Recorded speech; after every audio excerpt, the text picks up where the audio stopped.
5 ba fi ñu toll tey booy xool mu lalu kon ci nguurug maître Abdoulaye Wade wàlli ba si nguurug Macky Sall waaye li nga xamante ni mën nañ ko say jàpp mooy lu ci mën a am rek gënoon na fee metti donc donte metti bi booy xool ba nëgër ni mënuñu ko oyofal ndax askan wi ni ñu koy dundee ci seen biiri kër ni ñu koy dundee ci seen quotidien ñu dalal ci tey maître El Hadj Amadou Sall jamono jooju mu nekkoon ci nguurug maître Abdoulaye Wade waaye dafa am benn question rek boo xam ni c'est anecdotique li ma la bëgg a laaj mooy maître pour commencer maître Abdoulaye Wade bi mbënd yi tolloo tigi ci seen digg ndënd sonal askan wi ba ñu fi def ay téléthon ak yu bari yoo xamante ne ñu ngi ko fi doon amal moom nan la ko dundee sur le plan privé. waaw xam nga njiit jiitu responsabilité la. yooyu su amee président de la république dañu gàll ci ndoddam réew mi lañ ci gàll. donc lépp loo xam ne bii ci wàllu doxalinu réew mi la. ak jafe-jafe réew mi responsabilité am la. oui su baaxee ñu ne moom la. su bonee it naan moom la. kon yooyu bu mu amee daf ko naqarlu ba pare. concentré wu ci et ubbi waxtaan looloo indi mu indi jamono yooyu mu gaaw indi ay solution provisoire bi jiitu woon moo doon defar ay bassin de rétention xam nañu kooku c'est provisoire. oui bi ci topp bon avant bassin yi sax mooy génnee def plan Orsec. ñëw génnee ay motopompe ak auto vidange. mooy auto yi manque ndox mi d'accord.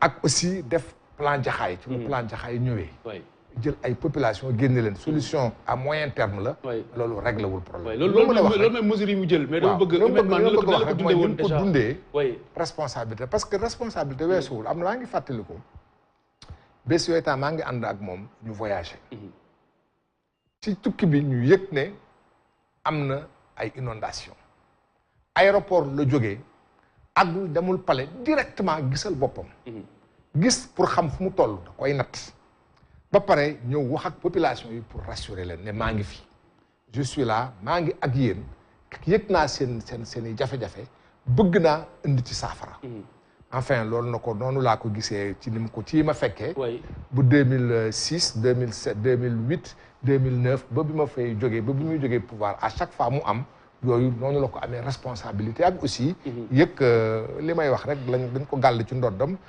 daf fi nekk pour faj soxla askan wi très bien ak président bu mu mënti doon nag ba dama jàpp ne ak mënuñu wax ne président de la république dañ ko fiy fal mu nekk fi ànd ak yaafuus ci wala ñàkk yëg ci population bi nu muy souffrir man dama jàpp ñoom ñëpp nag dañ koy jël ak responsabilité. très bien alors docteur donc mën nañ jàpp ne joote gi tigi mu ngi tàmbali ci at yooyu ñu fi wax sànq 2005 jëm kaw ba 2012 ba fi ñu toll nii tey 2021 eh bien est-ce que bi mbënd yi di am si jamono yooyu ak jafe-jafe yi nga xamante ne amoon na ko ba ay bakkan sax rotoon ci est-ce que mën nañu jàpp ne lu bette la woon wala lu ñu waajul la woon tout court.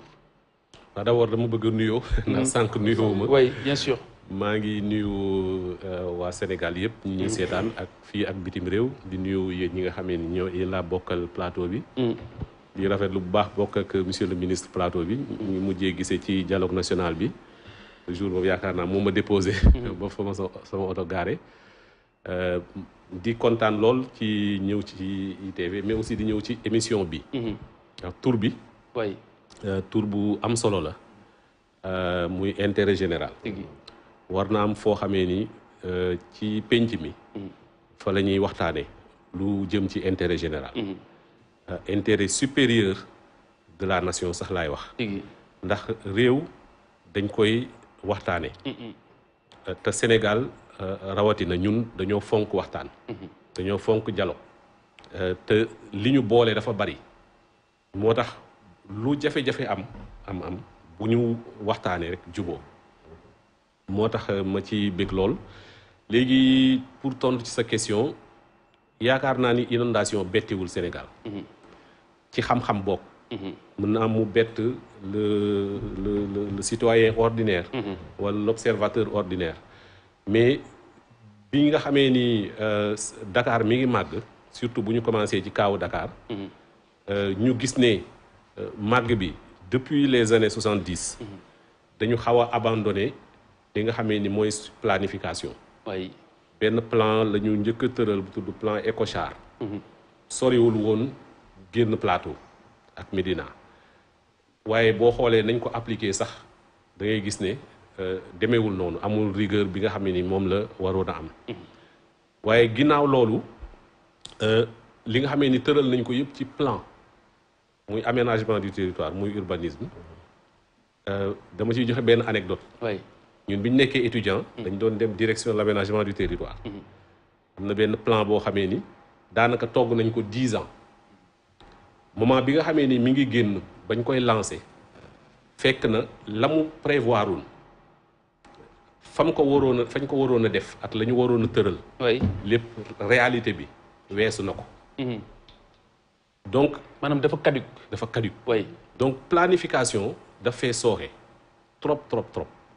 ba tax na bi ñu demee ba nga xam ni ay taw wàññeeku na fi 68 69 70 série climatique yi commencé vraiment di am perturbation sénégalais yi tamit ci boobu lañ jógee ñii Fuuta ñii feneen comme foofu taw yi wàññeeku na ñu ñëw Dakar ñu ci bari bi ñu ñëwee Dakar ci la ñu leen jox ay kër yoo xam ni weesu na yi nga xamee ni moom la SICAP doon joxe ak OHLM.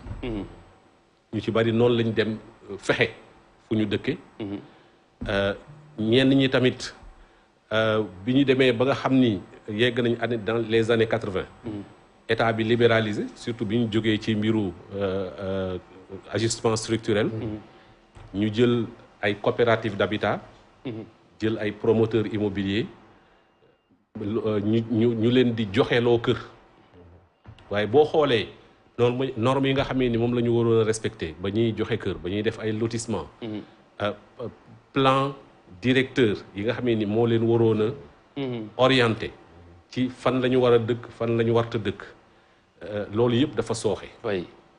ba tax na bi ñu demee ba dans les années 90 ñëpp xamoon nañ ne retour taw yi su amee rek ñi nga xamee ni dinañ sonn dinañ bari. parce que maa ngi ciy xoolaat benn carte bu ñu ci def nga gis ne fii kenn warul dëkk ba ñuy yegg si dans les années 80 kenn dëkkagu fa. waaw mooy zone ndox yi. fi nga xamee ni fa la ndox yi doon mais bi ñu weesoo foofu rek. ci la nit ñi commencé di dëkk zone yi nga xamee ni. te li ñu ko doon defee dafa yomb ne dañuy sëkk. am na benn quartier boo xamee ni ñun bi ñuy nekk étudiant di jeexal. demoon nañ fa def étude. parce que c'était très particulier. quartier bi yëpp Madieng Khary Dieng lañ ko tuddee. loolu tamit politiquement ça veut dire quelque chose. parce que stratégie wu population yi la ñu tuddee ministre de l'intérieur quartier bi. pour am protection. loolu tamit war fu ñu war a yóbbu ci. mbiru foncier. insécurité foncière. bokk na ci li tax tey jii di inondation am. ndax boo seetloo ñi nga xamee ni ñëpp ñoom ñooy dem dëkki. zone yi nga xamee ni kenn waru fa dëkk. souvent dañuy néew doole. seeni pexe maanaam wala seeni moyen nguur gi du ko jël en compte. ci politique yi nga xamee ni moom lay tëral. su ko defee ñoom dañuy débrouiller waxtaan ak ay nit yenn saa yi nit ñu am fit ak yooyu ñu teg leen foo xamee ni waruñu leen fa teg. donc loolu yëpp mi ngi ci biir ba tax na bii ñu yegg ay 2005 fekk na. bette warul bette. ndax gis nañ ne boobu taw yi mi ngi commencé di dellu si. même si par rapport ak situation tey. bu ñu xoolee ba xool série pluviométrique yi. li ñuy wax ci géographie wala climatologie. isoyette. mooy fan la 600 millimètres doon taw ci Sénégal. loolu dañ ko rëddaloon benn trait. trait boobu wàcc na 200 kilomètres. maanaam tey boo xoolee Louga lim doon taw dafa dem ba nga xam ni léegi Kaolack moo koy taw. lépp jaxasoo. nga gis ne kon. taw yi mi ngi wàññeeku. ba Dakar fi mu nekk nii Dakar daana yegg 600 millimètres. tey jii moyenne bi 300 millimètres la. kon même tawu Dakar day wàññeeku. léegi li ci xaw a doy waar nag mooy taw yi wàññeeku na. waaye dafa fekk suuf si dëkkin wi jaxasoo bi pëccëxoo bi yokk. très bien ci ni ñu dëkkee.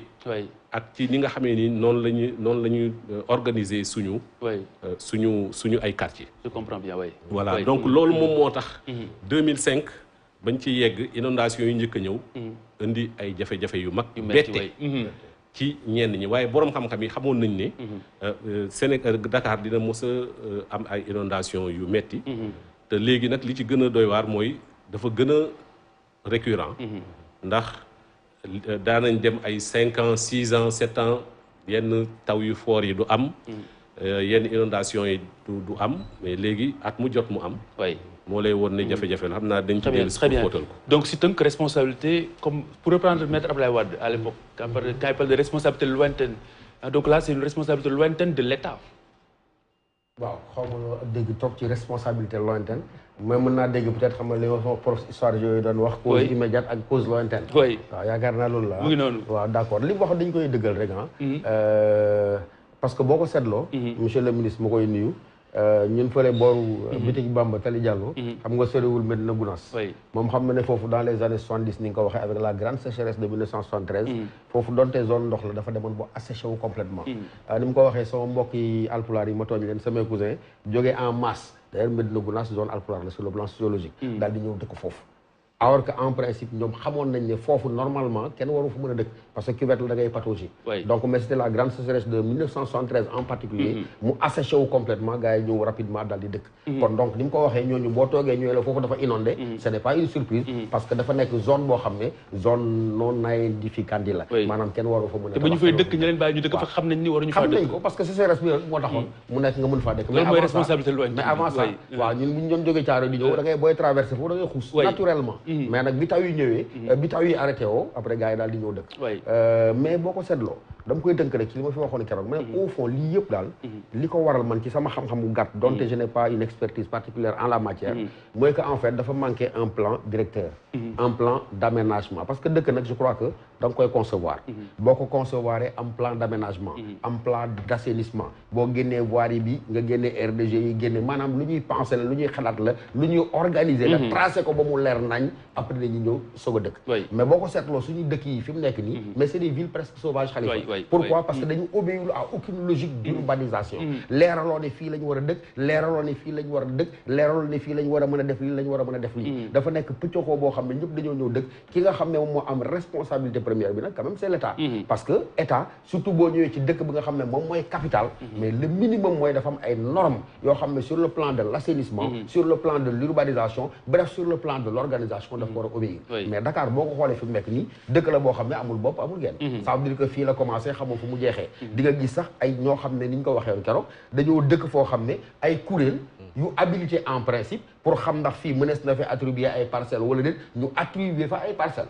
boo demee Kër Massar mais Kër Massar du leen loolu ña joxee parcelles ya ñoom ci seen bopp soi-disant assainies ay parcelles assainies yoo xam ne dafay noonu day conforter que en réalité loolu ce n'est pas du sérieux maanaam pensé wuñ ko xalaatuñ ko comme xalaatuñ ko nag dem bu ay sociétés parce que bu njëkk comme ni mu ko waxee c'était des sociétés d'État HLM principalement la SICAP etc mais bu fekkee avec la politique de libéralisation da nga ñëw déléguer le pouvoir mais da nga am un rôle de regard de contrôle et de sanction boo xam ne nit ki bu waree déborder ci li nga xam ne moom nga tracé wax dëgg yàlla da nga koy redresser parce que loolu moom mooy li nga xam ne moom mooy rôle État mais beneen cause bi nga xam ne mooy gën a lointaine Khalifa xam nga wax ji yëpp la boo ko seetloo ci sama jàngat bu gàtt mais boo buggeen seppi Ndakaaru ñi nga xam ne amuñ fi kër amee suñu fi xëy maanaam de manière objective amul benn raison particulière bu leen taaj Dakar boo moytul xëy na doo am problème habitat bu xante bi doo am problème inondation kon loolu lan lay poser li nga xam ne c'est des villes macrocéphales maanaam ci politique état bi dafay jël lépp concentré ko dans les capitales c'est pas spécifique au Sénégal c'est dans la plupart des capitales africaines mais Dakar exemple la ci loolu donc bu fekkee da ngaa jël lépp def ko fii gaa ñi jógee fële jël foncier indi fii teg jël charretier indi fii teg pourquoi parce que fa ñu nekk fekkoo leen fa ak politique yi nga xam ne yooyu nga fa war a def ubbi fay opportunité ay possibilités yoo xam ne daañ fa toog kon lan lay jur ñëpp daal di teg gopp yi teg ileer yi daal di takk fossé ñëw indi fi biir Ndakaaru mu indi tout un problème donc loolu également war naa mën a bokk ci causes yi nga xam ne c'est des causes d'intérêt maanaam décentralisation bi c'est vrai sur le plan juridique institutionnel architectural mu ngi fii waaye nag dans la réalité pour nga transférer ci zone yi compétences yi investissement état bi mel na mën a war a mel ba tax koo xam ne mu nga Kaolack mu war faa mën a a toog koo xam ne mu nga Fuuta mu war faa mën a toog koo xam ne mu ngi Casamance mu war faa mën a toog mais bu fekkee Casamance googee nga xam ne yow mango yaa fay jëlee amul benn unité industrielle boo xam ne moo fa nekk nga mën faa toog liggéey fa dëgg ko nga jógee Fuuta noonu lépp nga indi ko ci biir capitale bi nit ñi dañ fiy buuxante buñ fi buuxantee nga am un excédent de population boo xam ne rationaliser woon yow ni nga organiser dëkk bi mais je crois que lii rek la mën a jóg. Très bien. Bon, je pense que l'État a toujours été responsable depuis le début parce que ñun bu ñu